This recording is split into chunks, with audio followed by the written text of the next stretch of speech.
Hello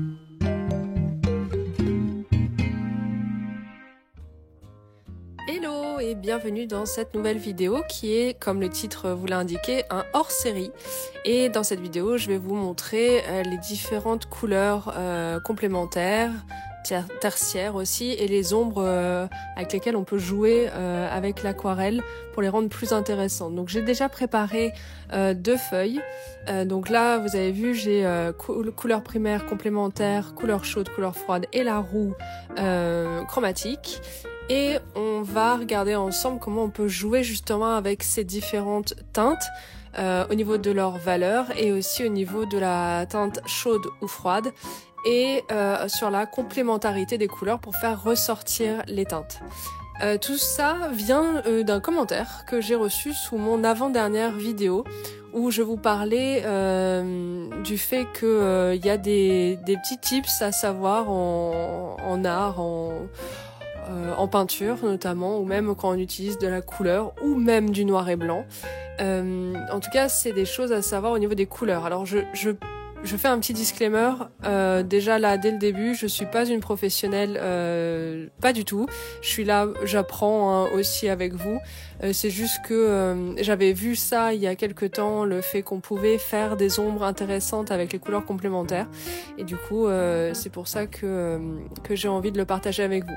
Donc donc je vous parlais d'un citron notamment dans mon avant-dernière vidéo, d'un citron donc jaune sur lequel on venait appliquer une teinte violette pour faire l'ombre. Et c'est vrai que dit comme ça, on n'irait pas du tout sur ça pour commencer, alors qu'au final on va voir ensemble avec des exemples que ça marche super bien. Donc là j'ai rempli ma petite feuille avec couleur chaude, couleur froide, primaire et complémentaire. C'est des teintes que j'ai choisies dans ma palette. Donc dans ma palette, j'ai pas forcément les 3 couleurs primaires. Donc j'ai pris ce qui se rapprochait le plus en faisant des mélanges. Donc on n'a pas forcément du bleu primaire et du rouge primaire. Là, le jaune n'est pas forcément un jaune primaire non plus, mais on va s'en contenter. En tout cas, je ne vais pas en changer de toute la vidéo. Donc c'est un point de repère qu'on va se fixer ensemble.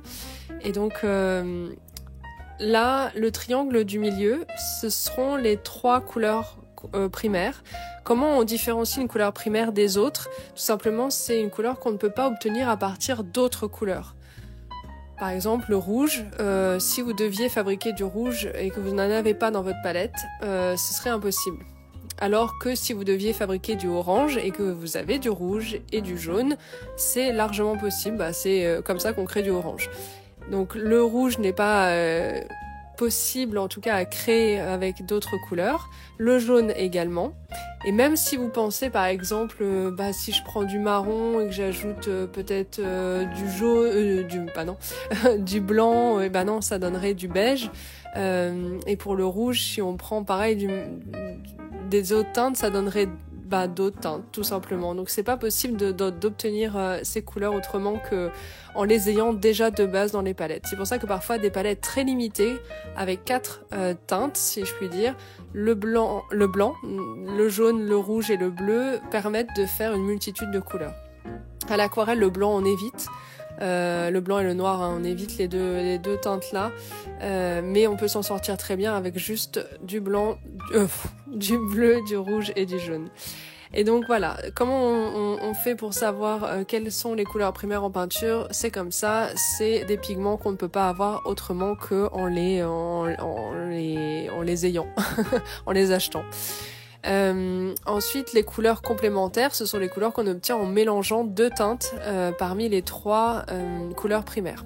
Donc, pour rappel, le bleu et le rouge donnent du violet, le rouge et le jaune donnent du orange et le jaune et le bleu donnent du vert. Je vais garder les mêmes mélanges aussi. J'ai du orange, j'ai du vert et j'ai du violet dans ma palette d'aquarelle qui sont déjà faits, mais je préfère utiliser ceux que j'ai créés avec le jaune, le orange et le bleu que j'ai créé au tout début du tuto. Donc là, on obtient les couleurs tertiaires, les couleurs intermédiaires, qui sont très utiles parce qu'on va pas utiliser que du orange, du violet et du vert. On peut aussi jouer sur les teintes.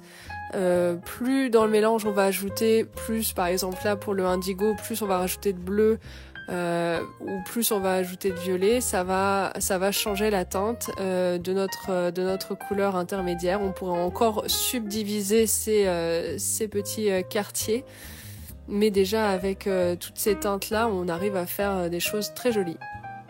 Bien sûr, on utilise rarement les teintes comme ça brutes, on les retravaille, surtout avec l'aquarelle, on peut vraiment faire des lavis successifs.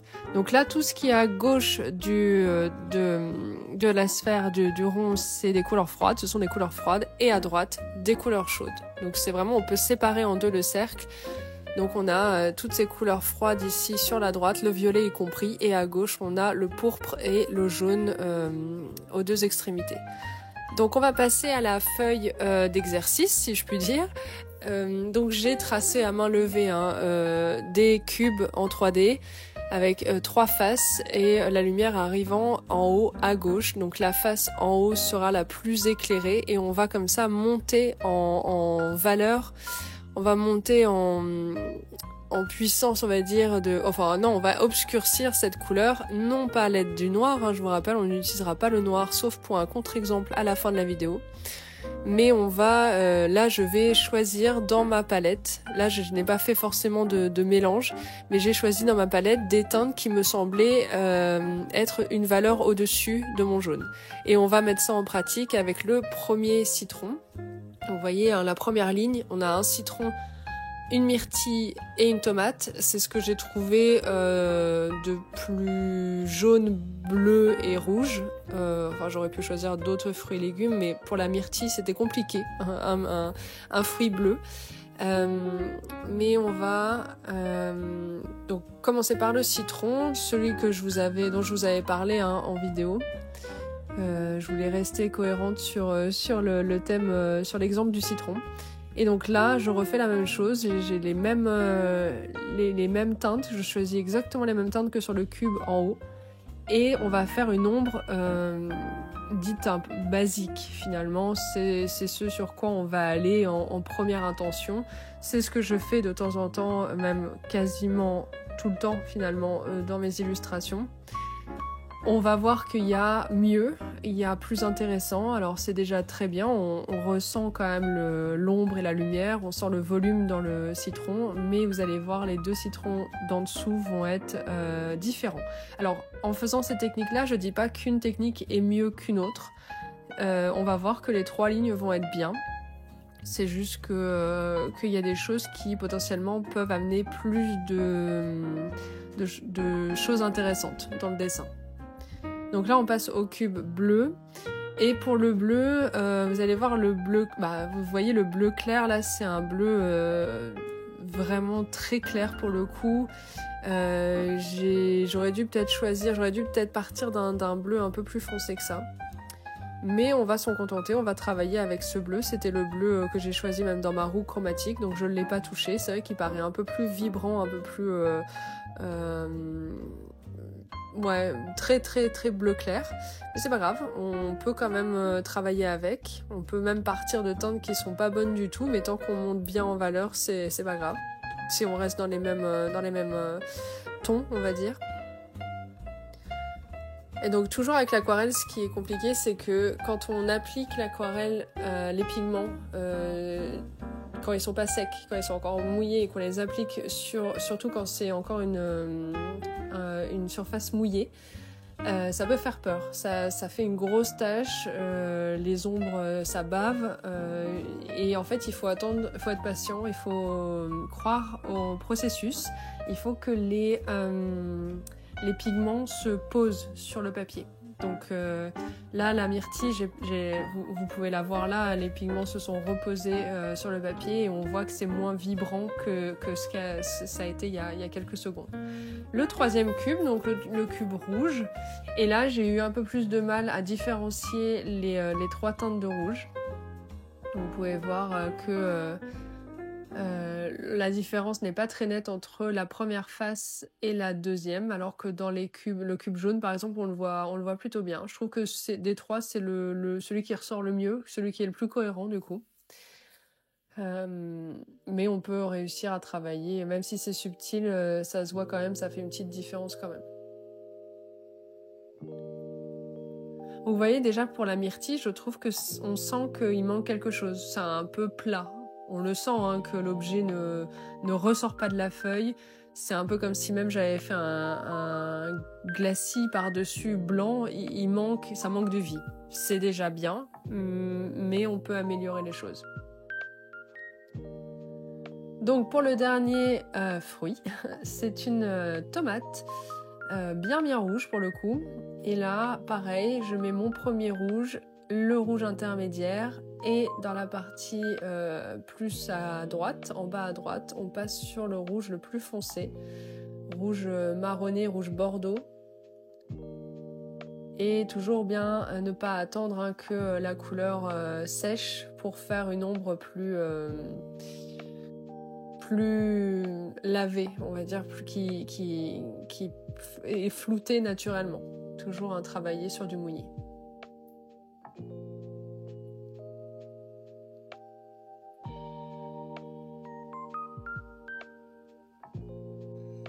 Bon, maintenant qu'on a fait ça, vous voyez que c'est pas simple de trouver les bonnes teintes en fonction de la valeur. C'est-à-dire que là, j'ai dû partir de mes différentes teintes d'aquarelle pour arriver à monter en valeur. Sauf que ce jaune-là, moi, à part si je suis hyper calée en couleurs et tout, je sais pas trop si pour le foncé, je dois partir sur ce marron-là, sur celui-ci, sur là, ou voilà, j'ai le choix. Ou si je pars sur un orangé et je vais plutôt vers les rouges. Ça, c'est assez subjectif et c'est ce qui fait que parfois on se retrouve avec des montées en valeur qui correspondent pas vraiment. C'est pas... Ça va, ça marche bien, mais vous voyez qu'il y a quelque chose qui pourrait être amélioré. C'est pas simple déjà de voir, nous, de sentir quelles couleurs sont plus foncées. Alors oui, d'un premier coup d'œil, on arrive à dire que ce jaune ocre est plus foncé que celui-ci et que celui-ci. Mais pour le créer, il faut déjà avoir une petite sensibilité à la couleur, à quelle teinte est chaude et quelle teinte est froide. On avait vu sur cette roue chromatique que toute la partie du spectre ici était chaud et toute la partie là était froide. Donc forcément, si je démarre d'un jaune, je vais plutôt aller sur les couleurs qui la bordent de ce côté-là du spectre et non pas de ce côté-là. Si je pars de mon bleu, je vais continuer dans les mêmes zones, donc froides.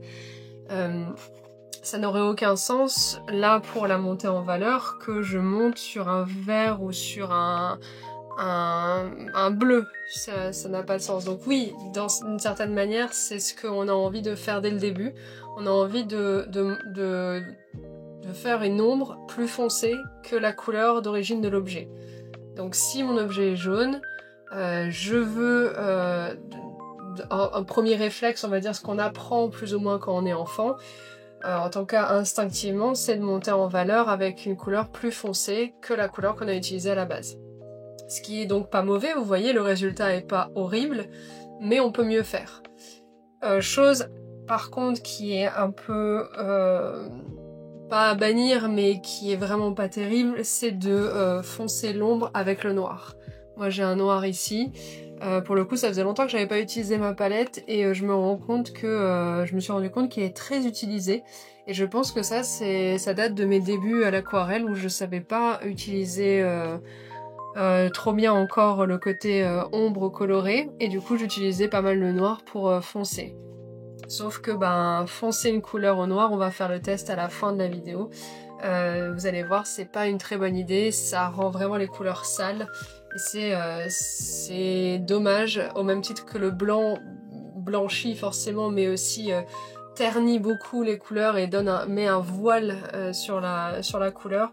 Le noir, c'est ce côté salissant. Là, si j'avais mis du noir pour griser le jaune, ça m'aurait donné un marron terreux, plutôt froid du coup, le noir étant une couleur froide, et ça ne serait pas allé avec le jaune du citron. Donc privilégions autre chose que le noir. Il y a d'autres couleurs dans la palette qui sont très foncées. On a, si on veut aller dans les valeurs, on peut foncer un rouge avec une couleur voisine, donc du bordeaux ou même du marron chaud. On peut foncer du bleu avec forcément du bleu marine, voire du violet profond. On peut foncer du vert clair avec, en général dans les palettes, on a pas mal de vert quand même avec du vert, mais attention quelle teinte de vert. Là vous voyez j'ai un vert un peu franc et plutôt turquoise. Ça n'ira pas du tout pour foncer ce genre de vert tendre. Donc voilà. Donc on a fait le test de la montée en valeur, vous voyez que c'est quand même assez aléatoire. Maintenant que l'aquarelle a séché, on peut voir que par exemple sur le cube rouge, la montée en valeur est pas si évidente que ça. Sur la tomate, ça l'est un peu plus et encore. Sur la myrtille, on a une vraie différence entre ce bleu-là, qui est un peu trop bleu clair, un peu trop bleu céruléum. Et qui tranche un peu trop avec ce bleu plus indigo, plus foncé. Et là, le citron est un peu tristoun, je trouve, ça manque un peu de peps. Donc ce qu'on va faire pour la ligne du dessous, vous avez vu, j'ai écrit complémentaire. Hop. Donc là, on va utiliser nos complémentaires. Donc j'avais... hop là, je dézoome. J'avais préparé, donc ça ce sont nos 3 primaires, ça ce sont nos 3 complémentaires, donc violet, vert et orange. Et donc pour le citron, on va commencer avec une base de jaune.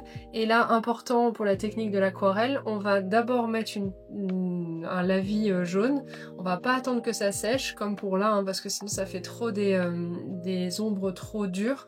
On va tout de suite commencer à mettre un peu de violet. Alors pas énormément, mais vous allez voir, c'est une ombre un peu plus poétique, un peu plus... peut-être un peu moins réaliste, mais qui va trancher un peu plus et qui va rendre l'objet très intéressant. Allez, on y va. Et on y va pour ce citron avec la couleur complémentaire. Un peu plus d'eau. Là, ce que je veux, c'est mettre un lavis complet sur le citron, en ne remettant pas de jaune par-dessus. Voilà. Dans notre base de citron. Et là, je prends le violet, que je vais vraiment diluer. Hop.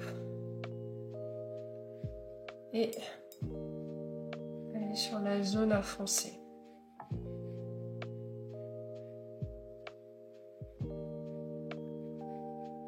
Alors, ça peut faire plus peur comme technique, celle-là, que l'autre, la montée en valeur.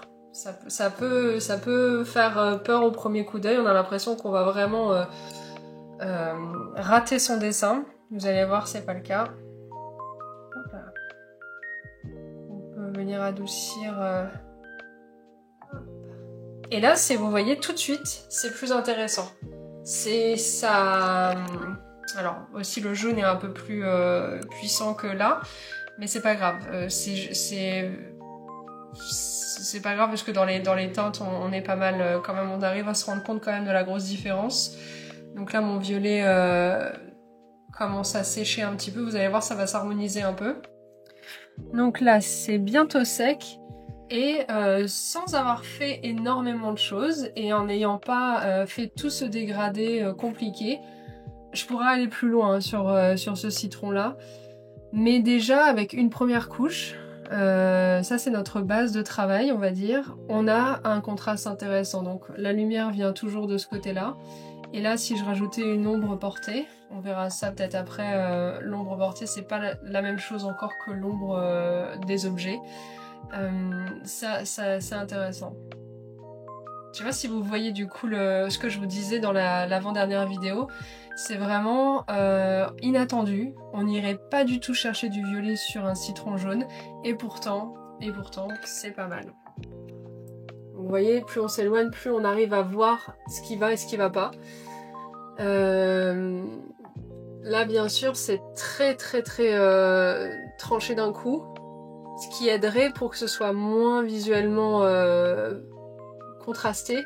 Il faudrait vraiment faire une ombre atmosphérique pour avoir quelque chose de cohérent. Voilà. L'ombre violette comme ça, on l'utilise aussi beaucoup pour les ombres en général.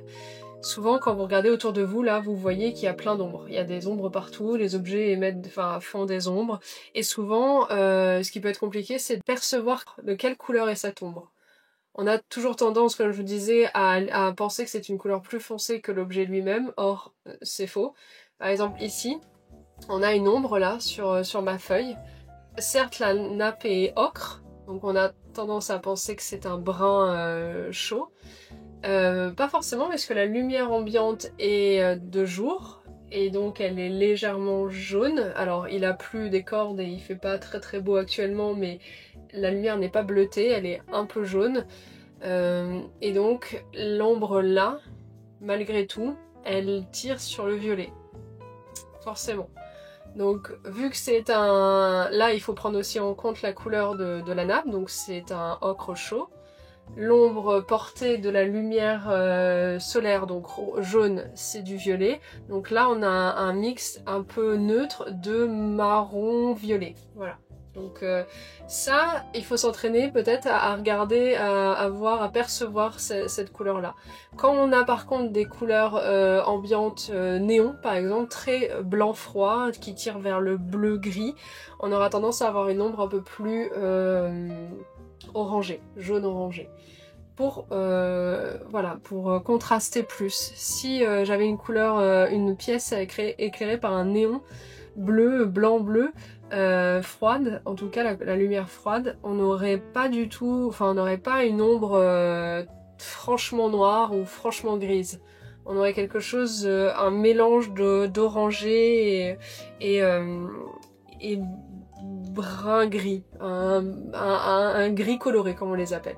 Vous voyez, entre temps que j'ai parlé, l'ombre a séché, le violet a séché, et oui, on pourrait monter en valeur sur ce citron, mais déjà comme ça, je trouve qu'il est, il est assez impactant. Donc on va aller sur la myrtille, et là, rappelez-vous, la couleur complémentaire du bleu, hop, c'est le orange. Couleur complémentaire du bleu, c'est l'orange. Et là, vous allez me dire, une myrtille avec une ombre orange, c'est bizarre. Oui, mais vous allez voir, c'est la même chose que pour le citron, ça va marcher très bien. Allez, on s'y met. Donc, la myrtille, on reprend notre bleu. Alors, bien sûr, le bleu, c'est pas un bleu parfait pour la myrtille. Mais c'est pas un bleu primaire en plus que j'ai, mais c'est pas très grave. Donc pareil que pour le citron, j'essaie de peindre vite. Hop, laisser des petits raies de lumière. Et là je rajoute que de l'eau.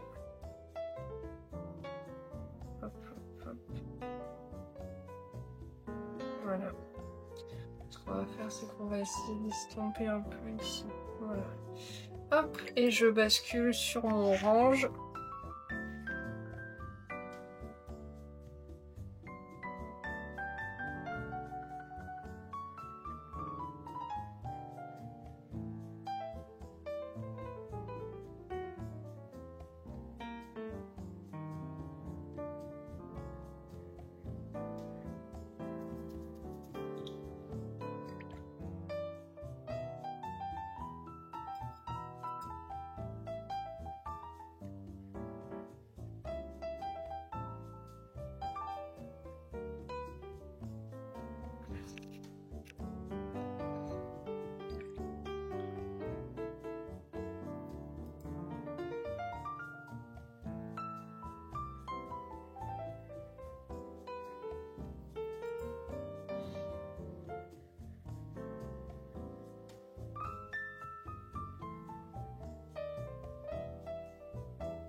Bien sûr, je joue un petit peu avec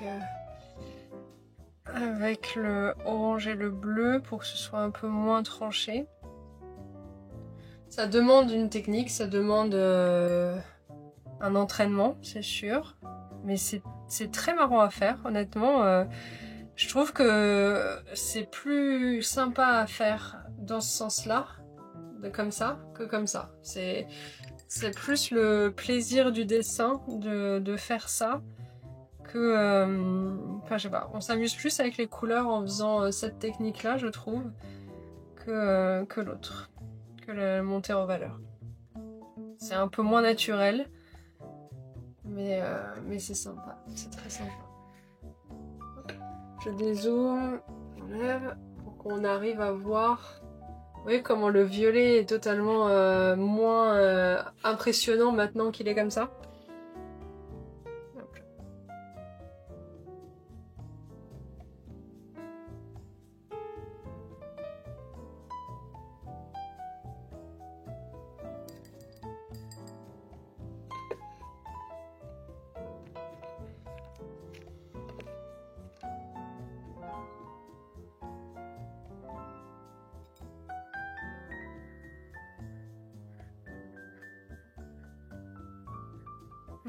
C'est pour ça que je vous disais au début, c'est beaucoup plus poétique cette ombre-là que l'ombre-là.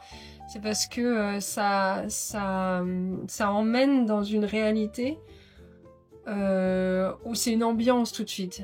Il y a une ambiance, il y a quelque chose, on sent qu'il se passe un truc dans le dessin, qu'il y a un univers autour en fait. Que là, moins. Je sais pas si vous voyez ce que je veux dire. C'est que là, on se sent investi, enfin, on sent qu'il y a une histoire. Là, on sent moins. C'est moins frappant. Donc, pareil que pour le citron, on va laisser sécher ça. Comme ça, on va voir comment les couleurs se placent une fois qu'elle accroche le papier. Parce que vous l'aurez remarqué, hein, même là, quand j'applique les couleurs, ça a une certaine intensité. Et puis ensuite, le pigment se pose. Et ça fait ça pour toutes les aquarelles, hein, plus ou moins selon le pigment. Plus ou moins selon aussi la qualité de l'aquarelle. Là, j'ai mon nuancier de couleur sennelier, de l'aquarelle sennelier. Et pour avoir ces teintes-là, et ben, ça, c'est les teintes séchées. Donc, moi, j'en ai quelques-unes parmi ça. Et effectivement, c'est assez cohérent. Je voulais juste vous montrer le jaune primaire. C'est celui-là. Hop, je sais pas si ça va rendre à la caméra, mais c'est un jaune comme ça. Ni trop chaud, ni trop froid. Le rouge primaire, c'est celui-là, qui tire vraiment sur le rose, hein, le rosé, puisque le rouge franc est là. Et donc leur primaire, c'est ça. C'est plus ce qu'on a tendance à appeler magenta. Et le bleu primaire, c'est le bleu phthalo, c'est celui-ci. Donc moi, ce que j'ai utilisé, c'est plus un bleu comme cela. Mais c'est ça le vrai bleu primaire. Voilà. Et avec ces trois couleurs-là, vous pouvez faire à peu près n'importe quelle couleur. À peu près. Il faudrait aussi avoir du blanc pour pouvoir potentiellement éclaircir les couleurs, même si à l'aquarelle, le blanc a tendance à rendre trop opaque les couleurs. Ce qu'on peut faire, c'est diluer plus avec de l'eau pour voilà, ou laisser des zones blanches franches. Ou avec du fluide de masquage, rendre des zones imperméables pour pouvoir laisser des blancs très marqués. Mais sinon, avec ces trois teintes-là, même si ce ne sont pas les vrais primaires, encore une fois, avec ces trois-là, vous pouvez faire vraiment une multitude d'autres couleurs, du gris, du marron aussi, du turquoise, etc., etc. Donc c'est vrai que maintenant, de notre temps, on va dire, on a des palettes avec plein de nuances différentes, et encore moi j'en ai pas énormément, il y a des palettes encore plus poussées. Dites-vous qu'à l'époque, bien avant notre ère, il y a quelques centaines d'années en arrière, quelques siècles en arrière, on avait des peintres incroyables qui peignaient avec très peu de pigments. Et qui arrivait à faire des œuvres où on a du mal justement à distinguer quelle couleur et quelle couleur, et les mélanges qu'ils ont fait pour obtenir les teintes de peau qui étaient vraiment très très jolies à l'époque. Donc voilà, l'ombre a un peu séché et on voit que c'est très très joli.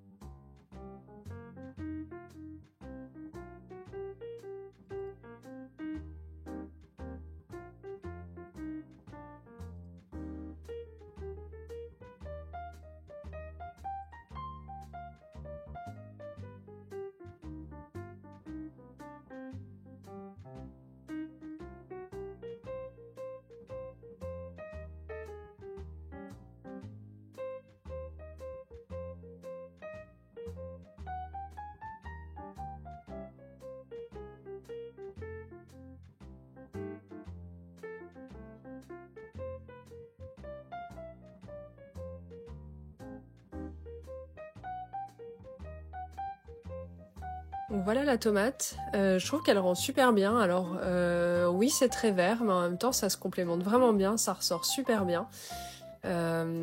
Après, toujours voir le contexte, où est-ce qu'elle se trouve, sur une table, dans un panier, à côté d'un objet vert. C'est à mettre dans un contexte, mais je trouve que c'est beaucoup plus intéressant que la première tomate, par exemple. Sur cette dernière ligne, je vous ai mis un petit titre neutre, c'est-à-dire que là, pour le coup, on va pas poser le pigment violet directement, mais on va faire hors dessin sur la palette, on va faire déjà le mélange entre ce jaune et ce violet. Donc à égale proportion, on va prendre notre jaune primaire, notre violet obtenu à partir des 3 couleurs primaires, et on va le mélanger. Ça va nous donner un marron un peu neutre. Et ça va faire quelque chose de plus fondu que l'ombre violette juste au-dessus. Donc il me semble que je reviens un peu sur le côté foncé de l'ombre du citron. Après, parce que le temps que les pigments se posent et sèchent, on voit que c'est pas assez intense. Mais je crois que j'y reviens après. Et là, on peut vraiment voir une grosse différence entre le citron de la ligne du bas et celui de la ligne du milieu, où là, ça ressort vraiment beaucoup plus. Pour cette myrtille, toujours un peu de mal avec la myrtille, mais j'y suis revenue plusieurs fois et ce mélange entre du bleu primaire et du orange a donné un espèce de marron qui tirait soit vers le vert, soit plus vers le bleu foncé. Du coup, j'ai essayé de garder cette teinte orangée un peu, mais neutre, plus neutre que la ligne du dessus. Et cette technique peut être plus vraisemblable que la ligne du dessus, plus réaliste, mais elle est plus dure, je trouve, à maîtriser si on veut vraiment rester dans le mélange couleur primaire plus couleur complémentaire. Mais ça donne des résultats franchement plutôt plus calmes, on va dire, plus nuancés que la ligne du dessus, et de toute façon plus intéressante que la première ligne où on voit un petit peu en haut où ça reste très plat quand même. Même si au début on pensait que la ligne du dessus pouvait possiblement passer, on se rend quand même compte que même si rien n'est parfait, hein, les 2 lignes du dessous ne sont pas des lignes, des exemples incroyables, mais on voit quand même que c'est vachement, c'est très très intéressant, c'est plus intéressant à regarder que nos objets juste foncés.